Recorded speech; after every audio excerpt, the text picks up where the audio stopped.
Sai Satcharitra Chapter 27. Favor shown by giving Bhagavad and Vishnu Sahasranam, Dikshit's Vittal Vision, Gita Rahasya, Khapardes. This chapter describes how Sai Baba favored his devotees by granting them religious books after he had touched and consecrated them for Parayan, that is, reading regularly, and certain other matters. Preliminary. When a man takes a plunge into sea, he gets the merit of bathing in all the tirthas and sacred rivers. Similarly, when a man takes refuge at the feet of the Sadguru, he gets the merit of bowing to the Trinity, that is Brahma, Vishnu and Mahesh, and also Parabrahma. Victory be unto Sri Sai, the wish-fulfilling tree and the ocean of knowledge, who gives us self-realization. O Sai, create in us reverence for your stories. Let the readers and audience devour them with the same relish with which the chatak birds drink the water from the clouds and becomes happy. While listening to your stories, let them and their families get all the true and pious emotions, that is, let their bodies perspire, let their eyes be full of tears, let their breath be steady, let their minds be composed, let their hair stand on end, let them cry, sob and quiver, let their hostilities vanish. When these things happen, that is a sign of the grace of the Guru dawning upon them. When these emotions grow in you, the Guru is most pleased and will certainly lead you on the path of self-realization. The best way, therefore, to get free from the shackles of Maya is our complete and wholehearted surrender to Baba. The Vedas cannot take you across the ocean of Maya. It is only the Sadguru who can do so and make you see the God in all creatures. Granting consecrated book. The various methods of imparting instructions followed by Baba have already been noticed in the previous chapters. In this, we shall deal with one aspect of it.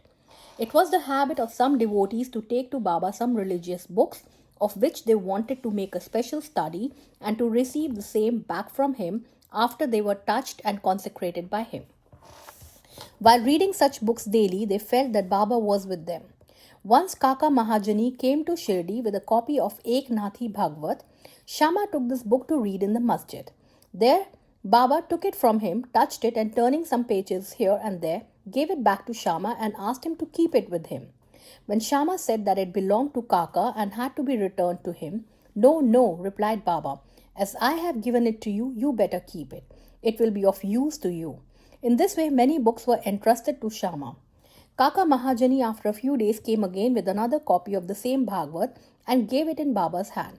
Then Baba gave it back as prasad and asked him to preserve it well and assured him that it would stand him in good stead. Kaka accepted it with reverence. Shama and Vishnu Sahasranam. Shama was a very intimate devotee of Baba and Baba wanted to favor him in a particular way by giving him a copy of Vishnu Sahasranam as prasad. This was done in the following way. Once a Ramdasi, a follower of the Saint Ramdas, came to Shirdi and stayed there for some time. The routine he followed daily was as follows. He got up early in the morning, washed his face, bathed, and then after wearing saffron-colored clothes and besmearing himself with sacred ashes, read Vishnu Sahasranam, a book giving 1,000 names in praise of Vishnu and held second in importance to Bhagavad Gita, and Adhyatma Ramayan, esoteric version of Rama's story with faith. He read these books very often. After some days, Baba thought of favoring and initiating Shama with Vishnu Sahasranam. He therefore called the Ramdasi to him and said to him that he was suffering from intense stomach pain and unless he took Senapods, Sonmukhi, a mild purgative drug, the pain would not stop, so he should please go to the bazaar and bring the drug. The Ramdasi closed his book and went to the bazaar. Then Baba came from his seat to Ramdasi's place of reading and took out the copy of Vishnu Sahasranam and after coming back to his seat said to Shama, "Shama, this book is very valuable and efficacious. So I present it to you, you read it." Once I suffered intensely and my heart began to palpitate and my life was in danger. At that critical moment, I hugged this book to my heart and then Shama, what a relief it gave me. I thought that Allah himself came down and saved me. So I give this to you, read it slowly, little by little, read daily one name at least and it will do you good. Shama replied that he did not want it and that the owner of it, the Ramdasi, who was a bad-tempered, obstinate and irritable fellow, would certainly pick up a quarrel with him. Besides, being a rustic himself, he could not read distinctly the Sanskrit Devanagari script text of the book. Shyama thought that Baba wanted to set him up against the Ramdasi by this act of his, but he had no idea what Baba felt for him.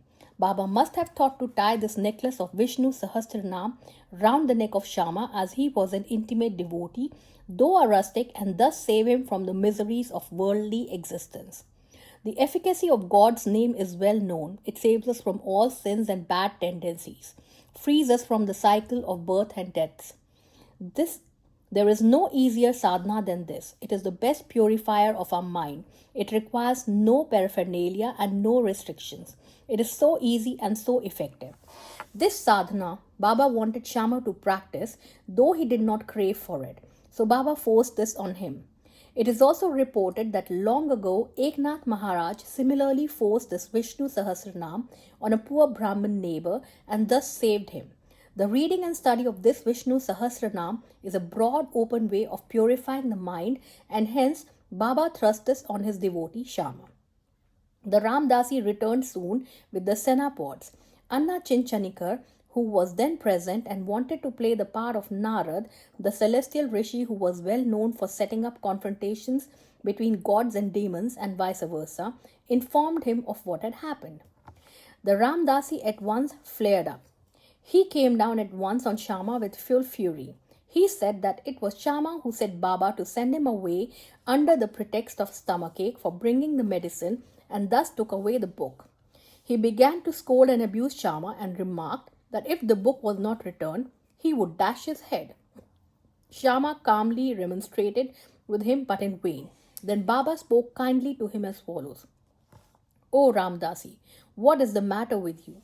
Why are you so turbulent? Is not Shyama our boy? Why do you scold him unnecessarily? How is it that you are so quarrelsome? Can you not speak soft and tender words? You read these sacred books daily, and still your mind is agitated and your passions uncontrolled. What sort of a Ramdasi are you? You ought to be indifferent to all things. It is not strange that you should possess this book so strongly.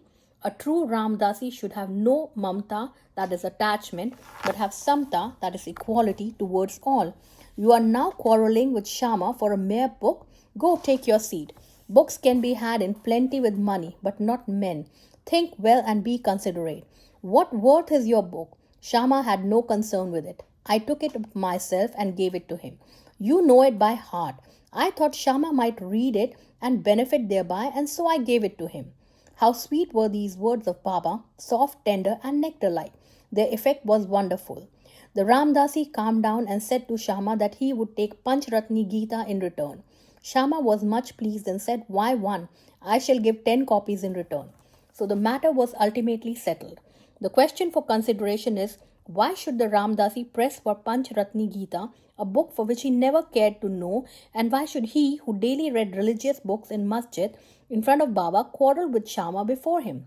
We do not know how to apportion the blame and whom to blame.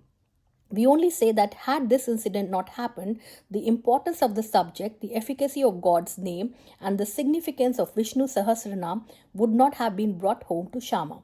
So we see that Baba's method of teaching and initiating was unique.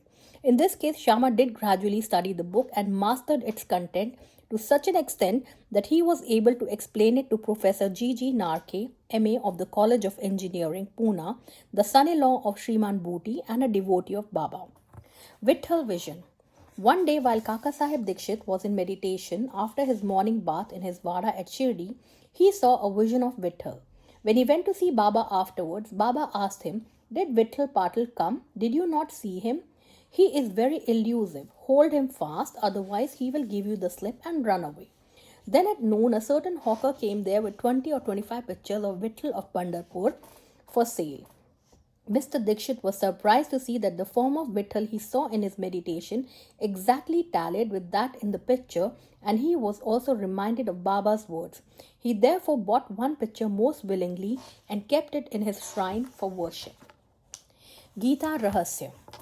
Baba always loved those who studied Brahma Vidya, metaphysics, and encouraged them. To give an instance, once Bapu Sahib Jog received a post parcel. It contained a copy of Gita Rahasya by Lokmanya Tilak. Taking it under his armpit, he came to the masjid and prostrated before Baba when the parcel fell at Baba's feet. Baba inquired what it was. It was opened then and there, and the book was placed in Baba's hands. He turned some pages here and there for a few minutes and took out a rupee from his pocket, placed it on the book, and handed the same with the rupee to Jog and said to him, "Read this completely and you will be benefited." Mr. and Mrs. Khaparde. Let us close this chapter with a description of the Khapardes. Once Dada Saheb Khaparde came with his family and lived in Shirdi for some months. The diary of his stay has been published in English in the Sri Sai Leela magazine, 1 volume. Dada Saheb was not an ordinary man. He was the affluent and the most famous advocate of Amravati, Berar, and was a member of the Council of State, Delhi. He was intelligent and a very good speaker. Still, he dared not open his mouth before Baba.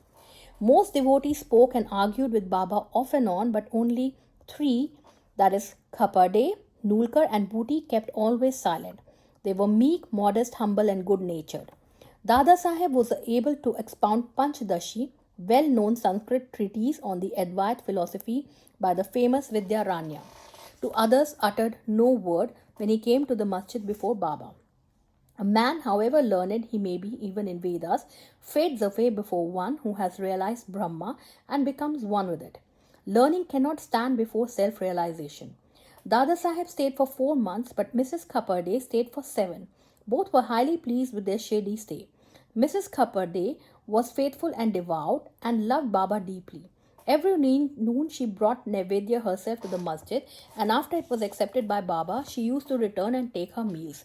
On seeing her steady and firm devotion, Baba wanted to exhibit it to others. One noon she brought a dish containing sanza, wheat pudding, puris, rice soup, and kheer, that is sweet rice, and other sundry articles to the masjid. Baba, who usually waited for hours, got up at once, went up to his seat, and removing the cover from the dish, began to partake of the things zealously. Shama then asked him, "Why this partiality? At times you throw away dishes of others and do not care to look at them. But this appeals to you earnestly. Why is the dish brought by this lady so sweet?" "This intrigues us," Baba then explained. "This food is really extraordinary. In former birth, this lady was a merchant's fat cow yielding much meal. Then she disappeared and took birth in a gardener's family, then in a Kshatriya family and married a merchant. Then she was born in a Brahmin family. I saw her after a very long time. Let me take some sweet morsels of love from her dish." After saying this, Baba did full justice to her dish, washed his mouth and hands, belched out as he was fully satisfied, and resumed his seat. Then she bowed down and began to shampoo Baba's legs, and he began to talk with her and knead her arms, which were shampooing his legs. On seeing this reciprocal service, Shama began to joke and said, "It is going on well. It is a wonderful sight to see God and his bhakts serving each other." After being pleased with her sincere service, Baba asked her in low and fascinating tone to chant Raja Ram, Raja Ram, then and always, and said, "If you do this, your life's object will be achieved. Your mind will attain peace and you will be immensely benefited." To persons unfamiliar with spiritual matters, this might appear as a polite gesture, but really it was not so. It was a case of what is technically called Shakti Part, that is, transference of power from the Guru to the disciple. How effective were Baba's words! In an instant they pierced her heart and remained there. This case illustrates the nature of the relations that should subsist between the Guru and the disciple. Both should love and serve each other as one. There is no distinction nor any difference between them. Both are one, and one cannot live without the other. The disciple, placing his head at the Guru's feet, is a gross or outward vision. Really and internally they are both one and the same. Those who see any difference between them are yet unripe and not perfect. Bow to Sri Sai. Peace be to all.